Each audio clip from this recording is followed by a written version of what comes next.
He is the global coordinator of a global movement working to break free from plastic pollution. An environmental activist for 25 years, he is helping advocates negotiate the most important environmental deal since the 2015 Paris Agreement on Climate Change, the United Nations Global Plastics Treaty. With us in Thought Leaders, please welcome Von Hernandez. Good to have you with us, Von, and thank you so much for joining us. Thank you, Cathy.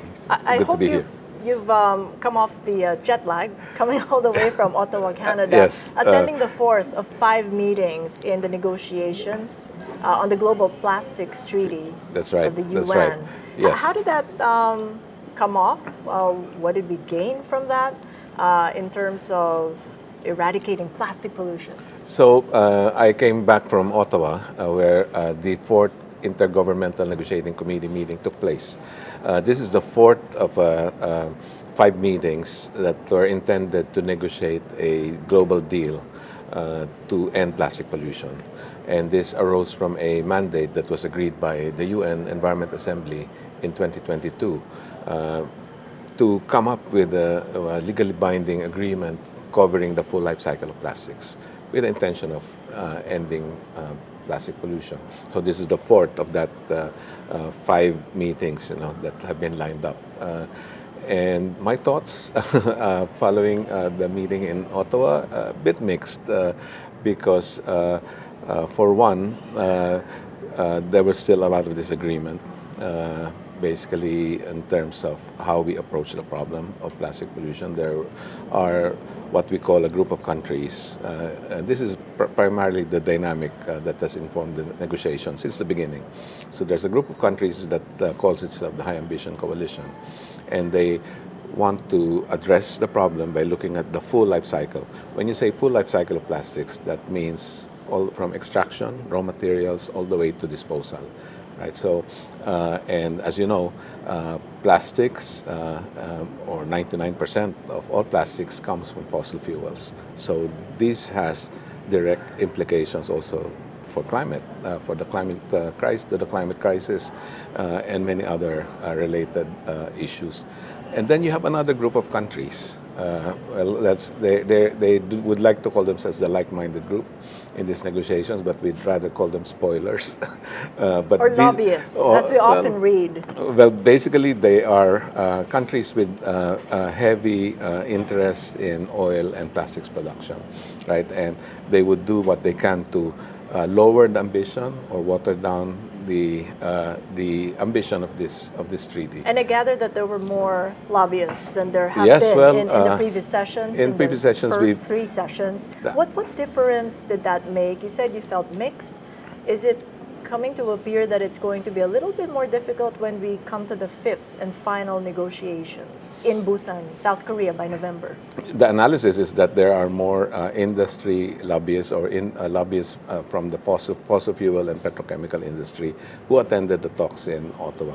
And some of these lobbyists were actually part of government delegations, right? So in some instances, you cannot distinguish the position of this government, whether they're really speaking for industry or the government. But in any case, that definitely affected the dynamic of the talks. And as the resulting agreements from INC4 is that now they have managed to pare down the text. Before Ottawa, it was like 70 pages of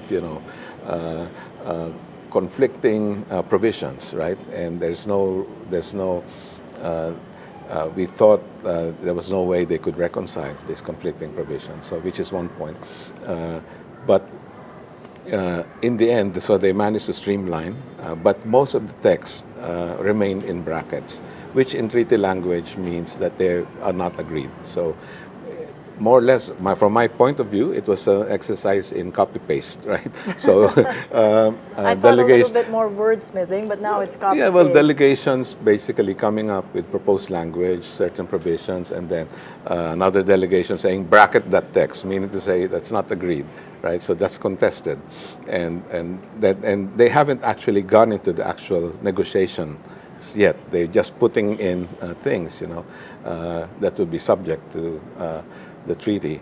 What came out of Ottawa, there was an important decision to organize intersessional sessions. So these are meetings in between the committee meetings, right? So the next INC, the next stage of this process, INC 5 will be in Busan, in Korea, in November.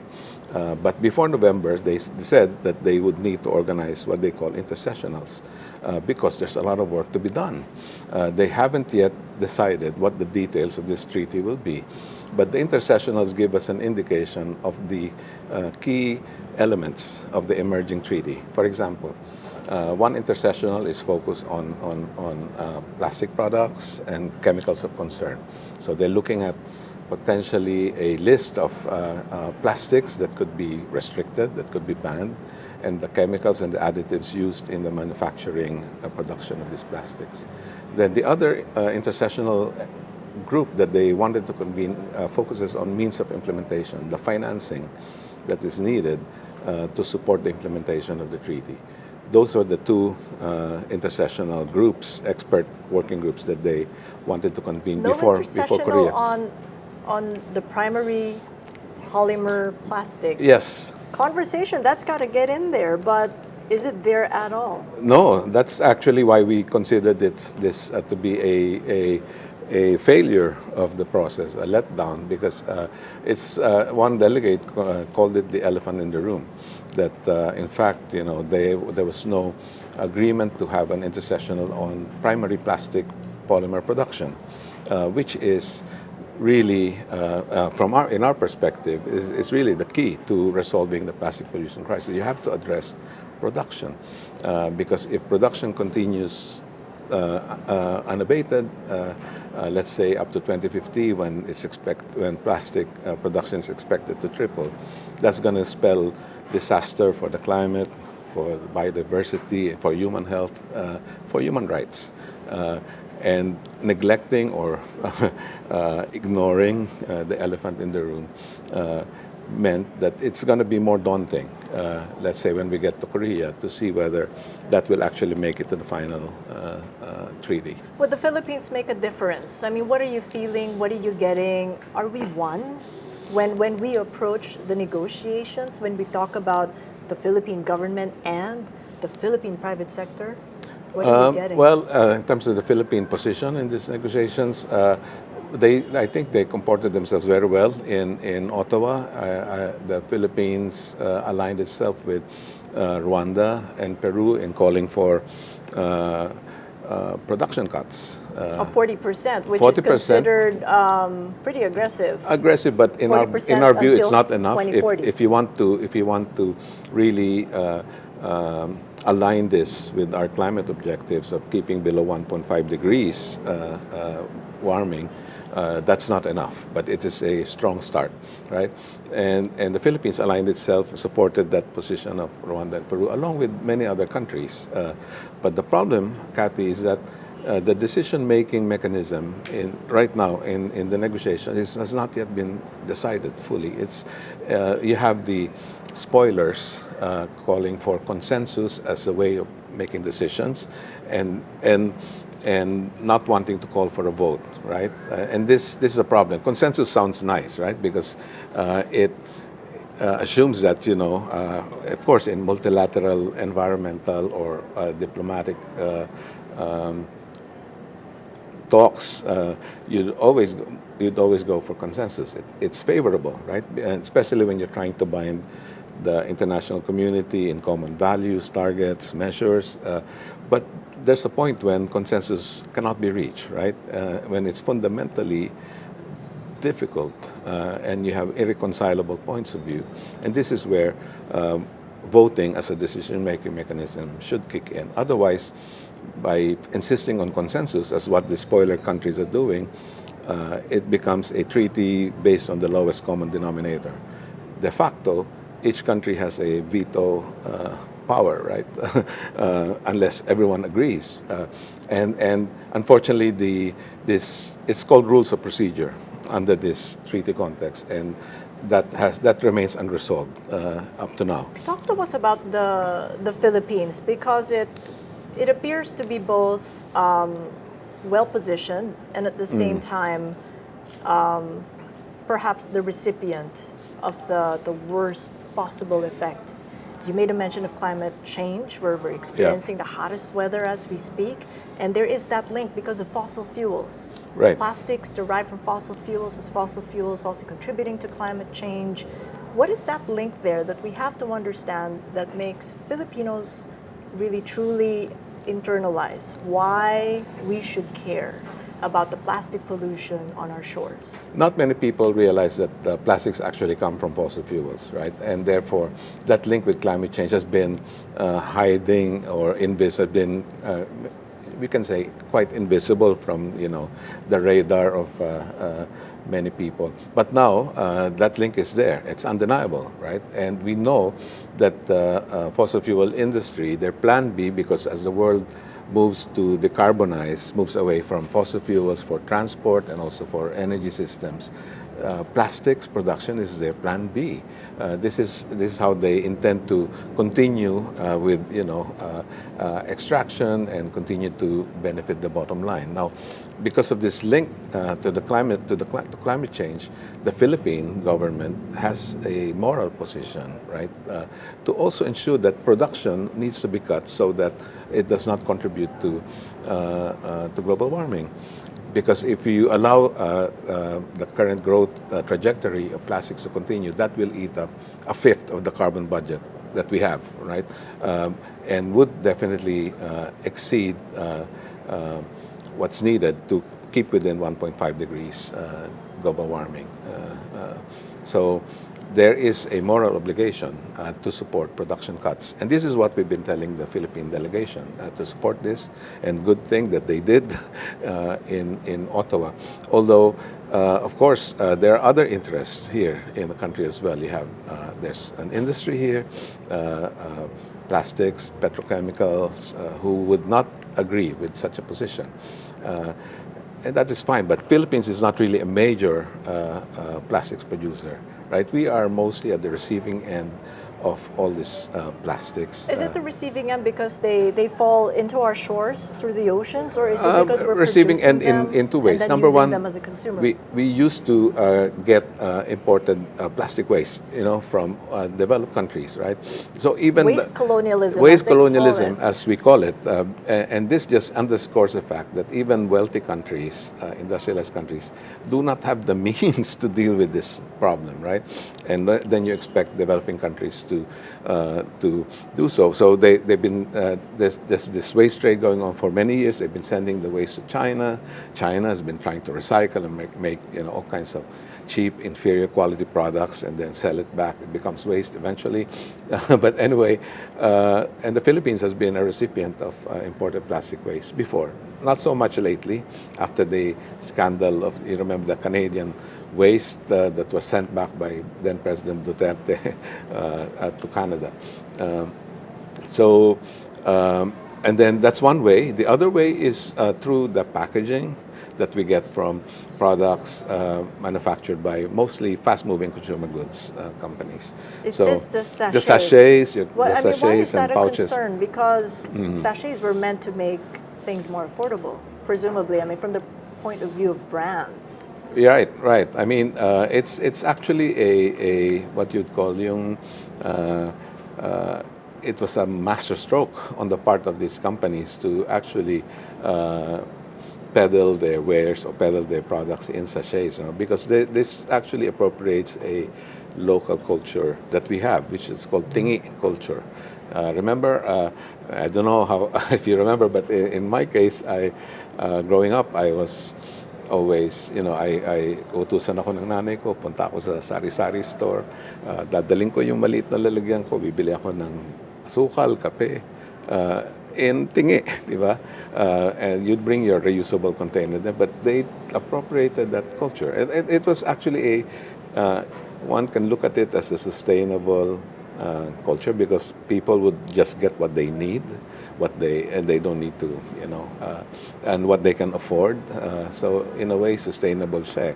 So are you saying pwede tayong bumalik doon that was the system tingi-tingi, before single-use plastics. previous single-use plastics of sachet? Ang problema, inappropriate ng mga companies because they want their brand visibility. They wanted to reach the lower classes. They're targeting the lower classes, increase their brand visibility. And they didn't have to invest in what we call yung logistics of recovering the packaging or the like I can remember yung mga bote, mga gatas at soft drinks, di ba ngayon meron pa rin mga bote, may deposit return systems pa rin yan eh. Pero in many places of the world, this have been overwhelmed by single-use plastics packaging. But the problem with sachets and this thing is that ano siya yung sachets kasi, if you look at it, multi-layered siya. Iba-ibang klase ng materials yung ginagamit dyan. Gumagamit ng iba-ibang chemicals, different kinds of additives, which make it impossible to recycle in a safe manner. And so nangyari, our coastlines, our environment, nature is inundated by pollution from sachets. Nobody bothers to collect them because they have no value, right? That's why in audits that we've conducted in the Philippines, in Indonesia, in Vietnam, in many other places in Asia, the number one thing that we always find sachets, branded sachets. That's why we initiated this brand audit to identify which companies are producing the most single-use plastic pollution globally. But now they're made accountable because we already have a policy and it's now being implemented. You're referring to the extended producer Correct. Responsibility. And that act came to effect Only recently. in 2023, but the law itself in 2022. They now have to be made accountable for the plastic products that they produce throughout the whole life cycle of that product. Not really, yeah, because the EPR law, that in theory, the law is meant to penalize polluters, right? It's meant to operationalize what we call the polluters pay principle. But the danger is that it has become more like a license to pollute on the part of polluters, because especially in the case of our law here in the Philippines, what it does is just it sets up what we call recycling organizations, private recycling organizations or PROs, and they're made responsible for collecting and managing the waste. But what's being done in the Philippine context is that these are, let's say, sachets, right? They collect the sachets, and then the companies who use sachets for packaging, they pay the PRO for the amount of waste that is collected. But then what is done with the waste? It's sent to burn in cement kilns. So And you have a problem with burning. of course, because you're converting the problem into a toxic pollution problem. So you're converting that into emissions, cancer-causing emissions, and you're converting that into climate-changing emissions, greenhouse gas emissions. Cement manufacturing is one of the most shall we say, polluting in terms of greenhouse gas emissions. Tapos dadagdagan mo pa ng plastic burning. So you're actually just transferring pollution to another medium, and that's not a solution. That's why we're saying it's institutionalizing the wrong approach, right? And giving companies and polluters the license to pollute. So that's the reason why you wanted the president to veto it Exactly, back then. exactly. But then it lapsed into law. So now that it's law and it's being implemented, what is the workaround for Break Free and the NGOs to support I think for this law to be at least effective and really dealing with the problem, because with this approach, it will continue to encourage production and greater use of plastics, right? Kasi companies only pay pittance to continue this business as usual approach.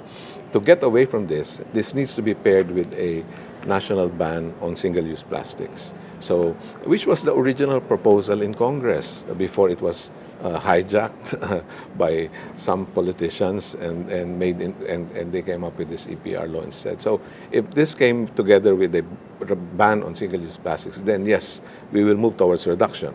Or if the fees collected from companies are invested, let's say, in the setting up of reuse or refill systems, then yes, we will be moving away from single-use plastics. We will definitely address plastic pollution from the demand side of the equation and also from the supply side of Are you pushing for it in Congress, yes. or are you getting Currently, pushbacks our from allies, the usual lobbyists? our allies in here are pushing for a single-use plastic ban. We have some allies in the lower house, also in the Senate. Senator Legarda is the author of the single-use plastic ban, but we have not seen movement lately. Why do you think that is? Well, the plastics industry is quite, shall we say, influential in the country, and that's the reason why they went for the EPR law in its current form instead of a single-use plastic ban. But from the point of view of Break Free, have you given the lobbyists or the spoilers, as you call them, enough incentive to actually consider another route, to consider the full life cycle from extraction to disposal? Perhaps they're looking for that phrase, just transition, that they just couldn't get out of or couldn't get into. Yeah, well, definitely, if we're moving away from single-use plastics into new systems like reuse or refill systems, then you would need a just transition to at least ensure that workers that will be affected or displaced will be able to transition nicely, and into new roles. So, for example, the informal sector, waste pickers, are actually you could organize them so that they could play a critical role in the setting up of reuse systems, or what we call delivery return schemes or deposit return schemes to enable reuse.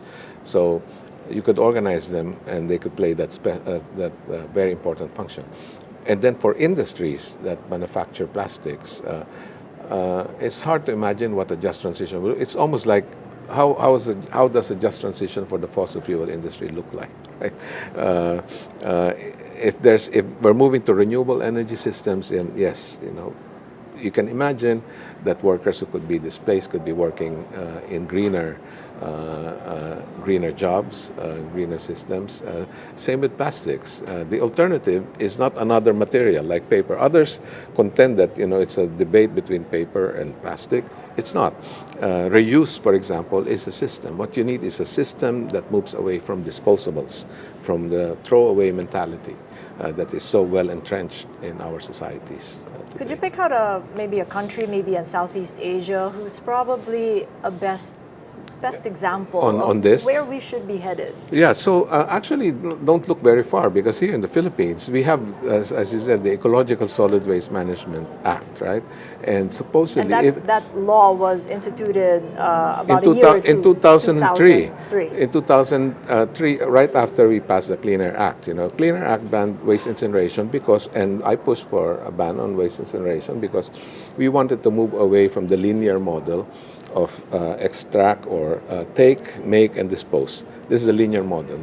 It's a linear society, right? We wanted to make that circular, and if we continued allowed incineration, then you would just reinforce that linear system. And so, after passing the Clean Air Act, Congress approved the Ecological Solid Waste Management Act, which mandated recovery. It mandated source segregation of waste, composting, and for the organic fraction of the waste, and then recycling for materials that could be recycled, and then the residual waste could be sent to a sanitary landfill. This is the spirit of RA 9003. Lamentably, the law has not been implemented faithfully, right? So we have 42,000 barangays in the country.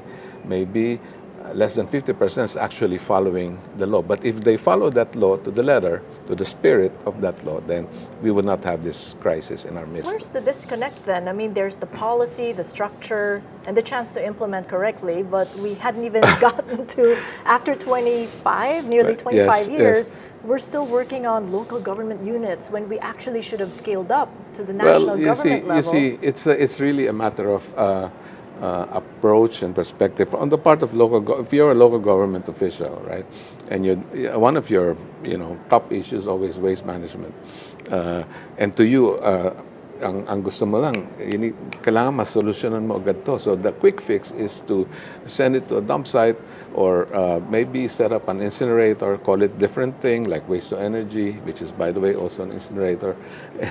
Out of sight, out of mind. That is the quick fix, right? As opposed to organizing at the front end, organizing with communities, educating citizens, which we have proven to work in cities like San Fernando, Pampanga. So that's the best case study we have. That's, oh yes. What's happened in Pampanga? In San Fernando, for example, implementing the law to the letter meant that the city could actually have a waste diversion rate nearing 90%. Can you imagine that? 90% of the waste that was intended originally for an incinerator or for a landfill was diverted for recycling, for composting, generating greener jobs for the community, and also saving a lot of money for the local government. Instead of paying millions or wasting billions in non-solutions like dumping or landfilling, yung pera na na-save nila, pwede nilang gamitin for more important services, education, public health. Yun yung beauty nito. Pero alas, there's corruption. I mean, it's no secret that we're sort of diverging. Pero it's no secret that waste management is one of the top expenditures of local governments, right? Even Quezon City, for example, where I live, the government spends close to 1 billion pesos annually just on waste management and disposal. So if we were to rework that, considering that waste management is also part of the whole initiative of ensuring that we produce less plastic or none of it, how can we do better? Yeah, so look at it in terms of waste composition, Cathy. So 50% of the waste that we produce here are organics, right? So if there's a proper waste segregation program that starts at home and then is also implemented at the community, barangay level, and then local government level, you're already dealing with 50% of the problem. And that could complement programs in organic agriculture, right? Or greening or whatever programs, reforestation. The organic waste could be converted to compost. The rest, could be separated into recyclables. Paper could be recycled infinitely. Glass could be recycled infinitely. Same with metal. You just need to have a good separation program. But the problem is with plastics, that's not the case. With plastics, there's limit. You can only recycle them to a certain, let's say, 2 cycles only. You need to keep producing virgin material in order to, preserve the quality of, the packaging or the product. So that's not the case with plastics. And then with the case of sachets and what you call inappropriate packaging, because they cannot be recycled, they cannot be managed, they need to be phased out, right? That's what we wanted.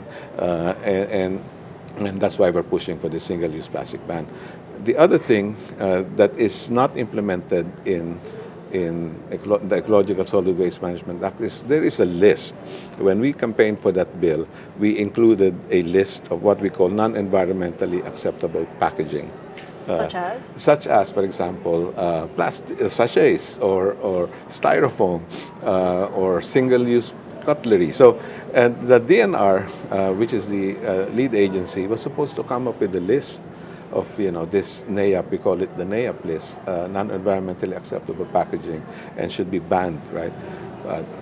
25 years later, nothing, right? So they sat on that provision, and in fact, there is a case now in the Supreme Court challenging the DNR to really implement this provision in the law. The solutions actually have been there from the start.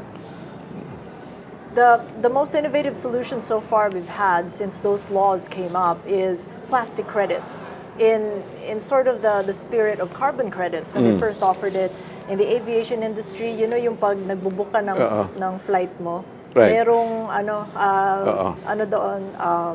click on whether you want to collect some carbon credits. They want to do it in the plastics industry through plastic credits. Will it work? Well, we have serious doubts it will work. Why? Because, carbon credits have failed. There's so many risks attached to it. And in the case of plastics, as I just explained in the way it's implemented here, you are certified that, because in terms of somebody certifies the amount of plastic that was collected in your name to match what you put out in the market. And it doesn't take into account what is done with that collected plastic, right? If that collected plastic is burned in an incinerator or waste-to-energy plant or a cement kiln, then you should be charged with pollution. That shouldn't be credit, right? That shouldn't be. So you're saying that you cannot assure traceability because this is one of the sort of pillars that has to be there: accountability, Yeah, traceability. When you do plastic credits, yes. but there are those who actually can prove that it's traceable all throughout. Well, in this case, it's traceable going to the cement kilns, right? And what else will they do with it, right? Will they recycle it? To what, right? Especially if you look at the technical difficulties with recycling, right? You're dealing with different polymers. You cannot recycle different polymers together.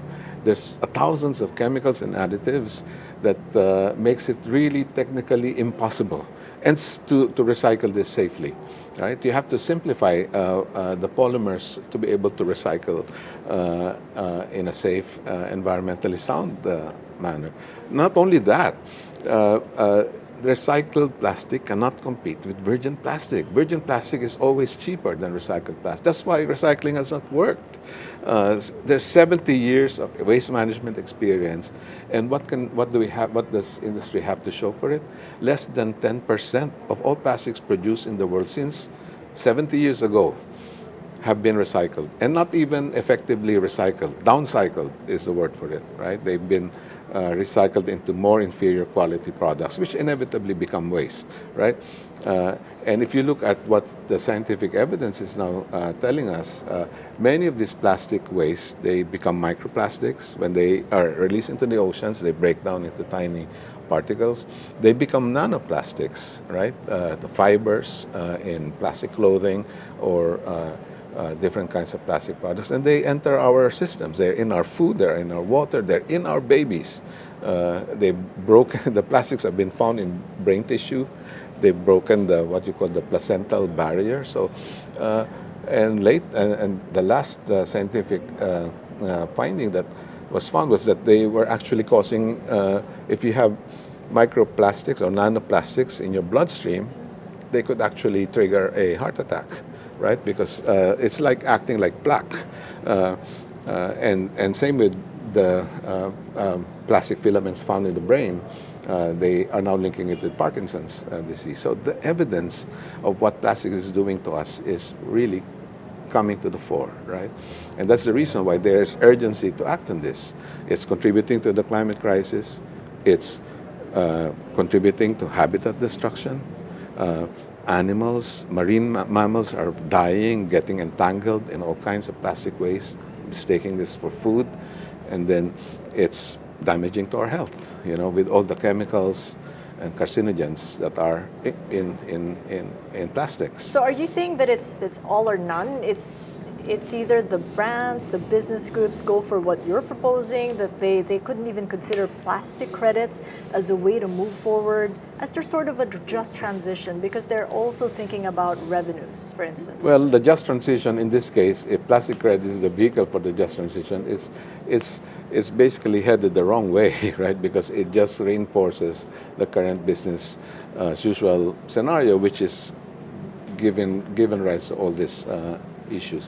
What is needed is really dramatic reductions in production of plastics. So a recent scientific report came out from the Lawrence Berkeley National Lab in the US that showed that actually unless we dramatically cut plastic production now, like I said earlier in the interview,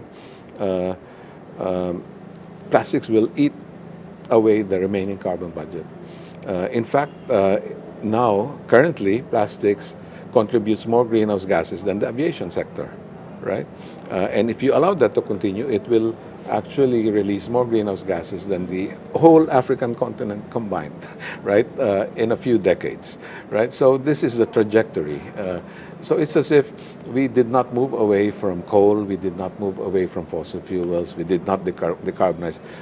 only to surprise and find ourselves facing another climate disaster with plastics. Let me just bring back the conversation to the global treaty because they're discussing the same thing. The very blockers that you mentioned, the lobbyists, Yeah. member countries like Saudi Arabia, Kuwait, Iraq, they're talking about waste management. That's what they're bringing to the table. Yes, that is if you To the allow treaty. if you allow them, they would rather just look at this as a waste management treaty. And it's not good? It's not good because Not good then enough? and they would want it to be voluntary. So why then engage in a global process?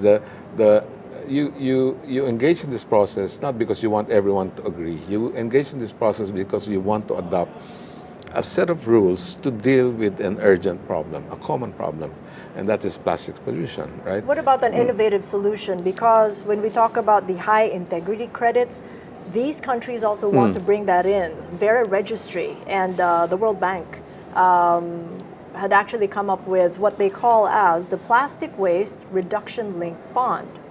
So this one is priced at 7 years of $100 million, principal protected, plastic waste reduction linked bond.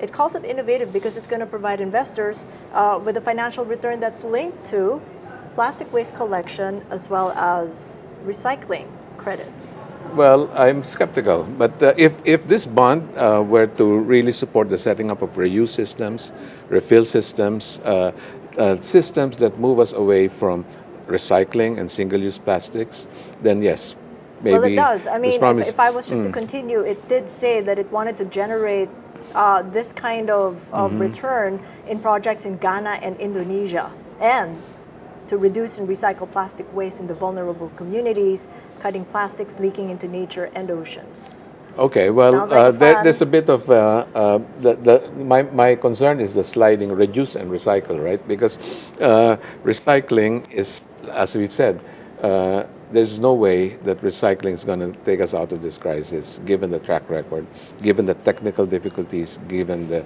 financial difficulties, right?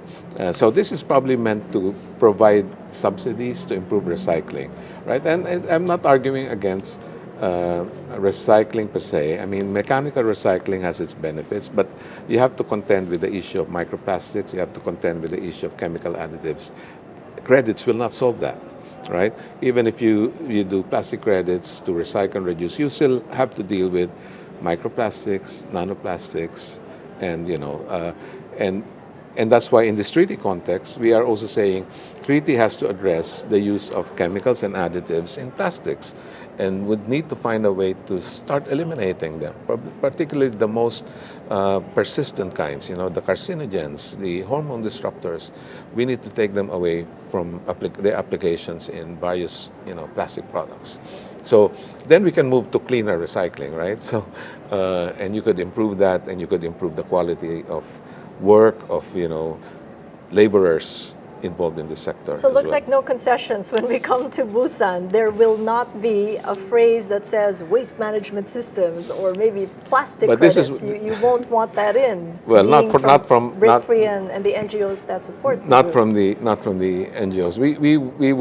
We would want to see more investments in reuse. For the first time, we have the ability through this treaty to really implement what we mean when we say reduce, reuse, recycle, right? The waste management hierarchy. Let's put our finances where our mouths are, right?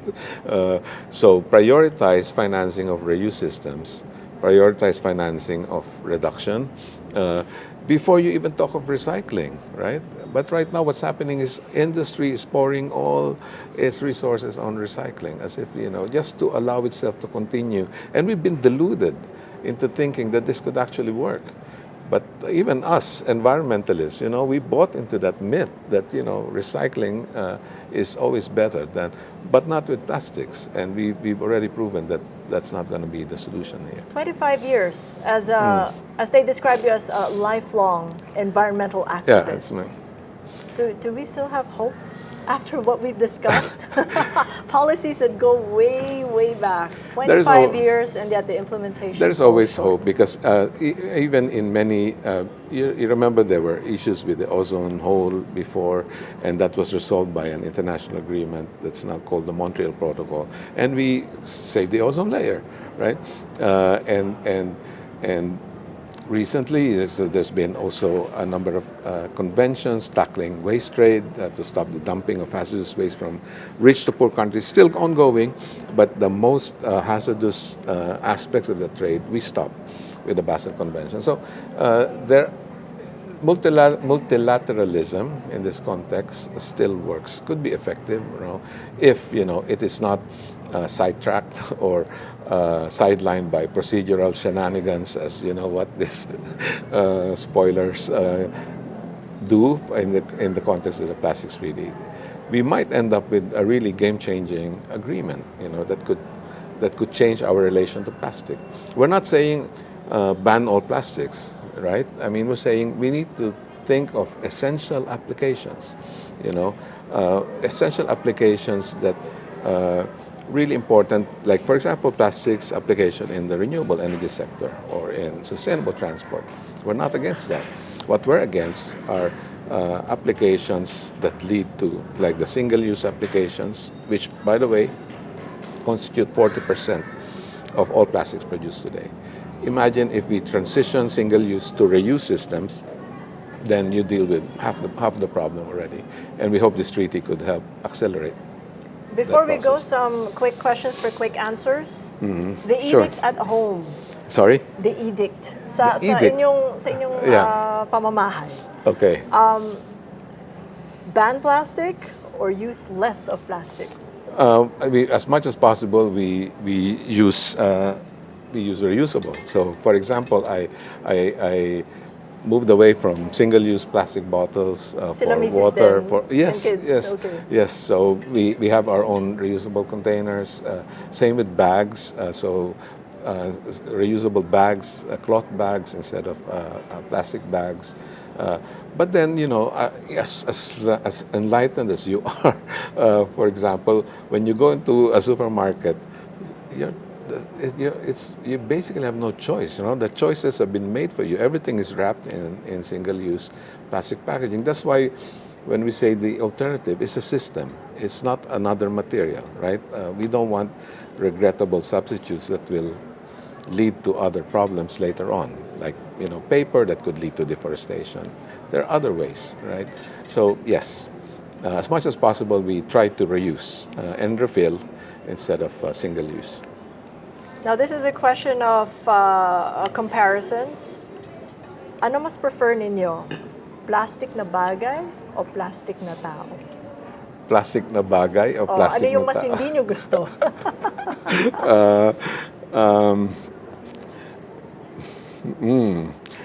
Parang yung plastic na tao, madidetect mo naman, may iwasan mo eh.